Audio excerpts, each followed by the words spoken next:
صاحب زرقانی نے لکھا ہے کہ ایک دن حضور سیر کرتے کرتے باہر کھلی وادیوں میں تشریف لے گئے. وہاں ایک چراگاہ میں وفد طارق رکا ہوا تھا اور ان کے اونٹ وہاں چل رہے تھے. ایک سرخ رنگ کا اونٹ حضور کو پسند آ گیا. اہل قافلہ سے کہا کہ اونٹ بیچتے ہو؟ انہوں نے کہا بیچتے ہیں.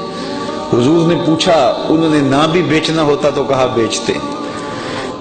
کہا یہ بیچتے ہو؟ کہا ہاں بیچتے ہیں. کتنے کا؟ سودا طے ہو گیا. حضور نے فرمایا کہ میں کوئی تاجرانہ غرض سے تو آیا نہیں تھا, میں تو سیر کرتا کرتا آیا, میرا تمہارا سودا بن گیا.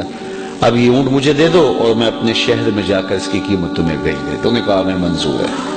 حضور نے اونٹ پکڑا, چل دیے. وہ حضور کو دیکھتے رہے. جب نظروں سے اوجھل ہو گئے تو دل پر ہاتھ رکھ کے کھڑے ہو گئے. تھوڑی دیر کے بعد سکتے سے باہر آئے تو ایک دوسرے سے پوچھنے لگے, یار ایک شخص آیا اونٹ ادھار لے گیا, تم نے اس کا پتہ بھی نہیں پوچھا.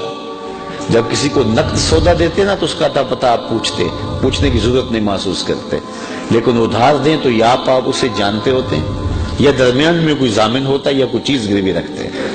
تو کہا ایک شخص آیا اسے تم جانتے نہیں, اس نے اپنا پتہ بھی نہیں بتایا, اونٹ بھی قیمتی اور وہ لے گیا. یار کسی نے اس کا پتہ ہی نہیں پوچھا, نہ اس نے کوئی شے گروی رکھی نہ کوئی ضامن دیا, تو تم نے کسی نے بھی پتہ نہ پوچھا. ایک بولا یار جب وہ باتیں کرتا تھا منہ سے پھول جھڑتے تھے, میں تو اس منظر کو دیکھتا رہ گیا. دوسرا بولا یار میں تو اس کی زلفوں کے پیچ و خم میں کھو گیا. تیسرا بولا میں تو اس کی آنکھوں میں ڈوب گیا, کیا خوب سجن دیاں اکھیاں نے. کہا جو بھی ہوا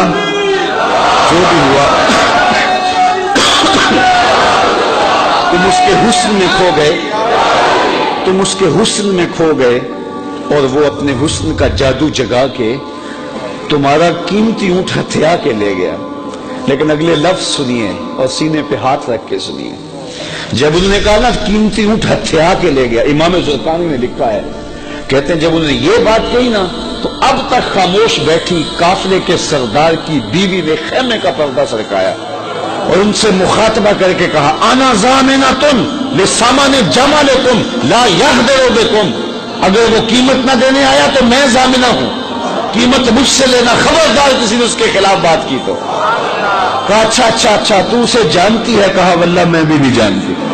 تو کہا پھر ضمانت کیسے دے رہی ہے؟ کہا جب تم سودا کر رہے تھے میں نے خیمے کی اوٹ سے اس کا چہرہ دیکھا تھا, اور جس کا چہرہ اتنا سونا ہو وہ جھوٹ بول ہی نہیں سکتا. تھوڑی دیر گزری, حضور کے غلام آ گئے. قافلے والے کون ہیں جن سے ہمارے آقا نے اونٹ خریدا؟ انہوں نے کہا جی ہم ہیں. کہا کہ یہ حضور نے تمہاری ضیافت کے لیے کھجوریں بھیجی اور یہ رہی تمہاری قیمت. انہوں نے کہا قیمت تو بعد میں لیں گے, ہم تو خود بک گئے, ہمیں یہ بتا وہ پیارا رہتا کہاں ہے.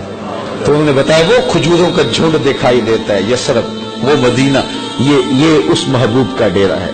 علامہ زرقانی لکھتے ہیں سارا وفد اٹھا اور جا کے حضور کے قدموں میں بیٹھ گیا, تیری تک کے اداواں میں مرید ہو گئی.